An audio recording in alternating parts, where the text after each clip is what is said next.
The same thing that we respect him. That's why, you know, that day we all of us sleep here. So he now said that I should go and look for Attorney General. So, and I don't know the man. I don't even know his house. So, and now tell Mr. Governor that you are the leader, you are the head of the family. Do something. You can order anybody to pay these guys. I'm not even talking about my own, I'm talking about my colleagues. 6 months salary, 13 months salary, also sign-on fees. We are starving, we are hungry. An average man that has worked in OSFA and you have been earned some money, despite the fact that chairman come, chairman go, but he has the key to every chairman that has come to that agency. He can still come them and ask how far. And you know, we can't go and start fighting them because he's the one that brought them to that place. He's the one that knows everything about that place. What we believe she just do for us is help us to talk to them and let's find the lasting solution to this situation so that at least many people, many of us can find something to eat, can find something to give to our children and pay for their school fees. That is why we are here. Like the staff of the agency now have been on 13 months. Yeah, not a good one. He said they're starving. But he looked healthy, but then that's not the story. But the story is the Ondo State government can actually try as much as possible to see how he can, you know, pay these players. I mean, they've not even gone on strike. They're training, they're playing games. They've not boycotted any game at all. So it seems they're actually, you know, appealing to the state government to pay them the money. I'm just trying to imagine how they're actually living. It's only a matter of time before it starts to, you know, affect them on the pitch as well. So, but in terms of living, I mean, some of the players, obviously, we're not going to reveal their names now. I mean, they're going through a lot. Yeah, really, really bad. They can't pay the bills.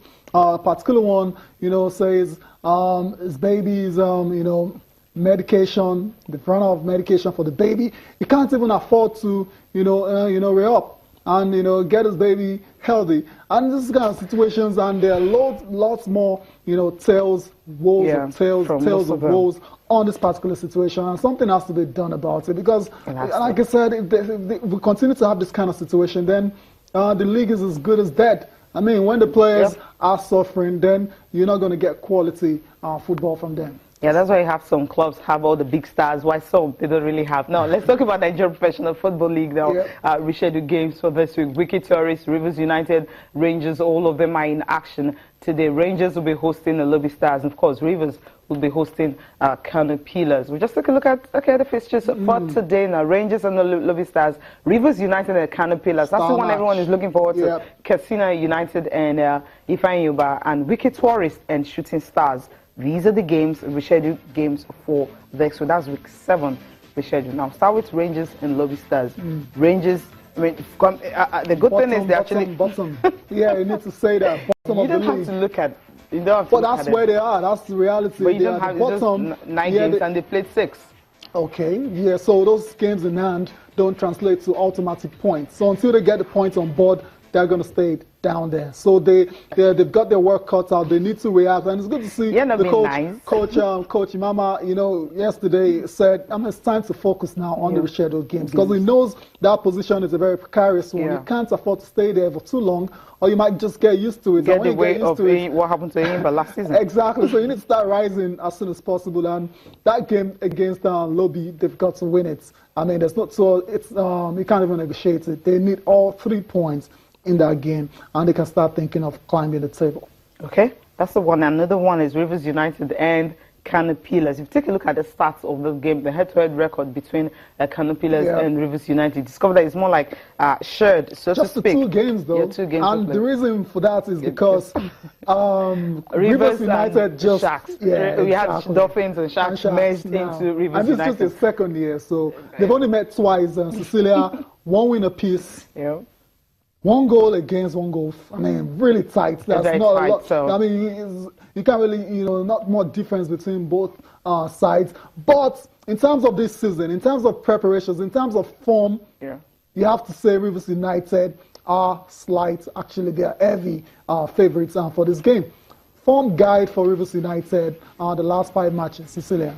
Yeah, the last 5 matches they played for Rivers United, they've drawn 2 and they won the last 3. And for Kano Pillars, I mean, they've lost 3 and they won 2. So it tells you a whole lot that Rivers United is more like favorites for this match. It is what it is. And coming from the form that they are going to bring from the CAF Champions League, you know, they're on the high, scoring 4 goals at home. Just 2 players responsible for that. It tells you that they have a whole lot. But then Kano Pillars, when you're looking at goalkeeper like Dalandi Issa, you have looking at Chinedu Udoji, you know, a defender, you know.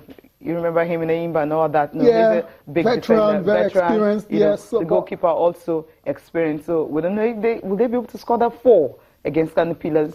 Yeah, they don't have to score 4 goals against But Kano Pillars to win the game. They just have to score more than the opposition, and they will get 3 points. So, Cecilia, like I said, it is obvious. Rivers United favorites going into this game. Kano Pillars this season have been woeful away from home. I don't recall them scoring a goal away from home, and it's checked out. But I don't think they scored a goal, you know, away from home. I think they're the only team that haven't done that. Oh, really? So it tells you they have the work cut out, and it will take something really extraordinary for them to, you know, get a point.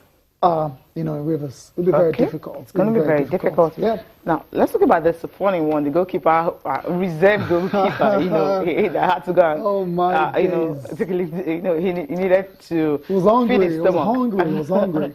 And, you know, when you have that kind of size and all that, you feel okay. That's you it really right need there. to actually Wayne Shaw, the reserve goalkeeper of Sutton United, the team that played against Arsenal in the 5th round of the FA Cup just on Monday, is in big trouble because he had a pie on the bench. Cecilia, what's this about? You know, the thing is that he has resigned after the whole thing and all that. You know, on the 9th, you were looking towards history, see if you can even draw the game and go to Emirates at all. Just go redo it, no matter what happens, even if you're going to lose. But the fact that you're going to the Emirates for the FA Cup return leg, so it was huge for you. Then at the end of the day, you know, you're quitting the game. He's 40-something, about 43. So I think he's 40-something, and so he had to quit after the whole story broke out. Yeah, stories is quit now. The English and Football Association, as well as the Gambling Commission, are investigating this particular incident because a betting club was involved in the whole situation. That's the way What a shame. Yeah, what a shame. We'll go for a break now. When we come back, who's up more sports? Stay with us.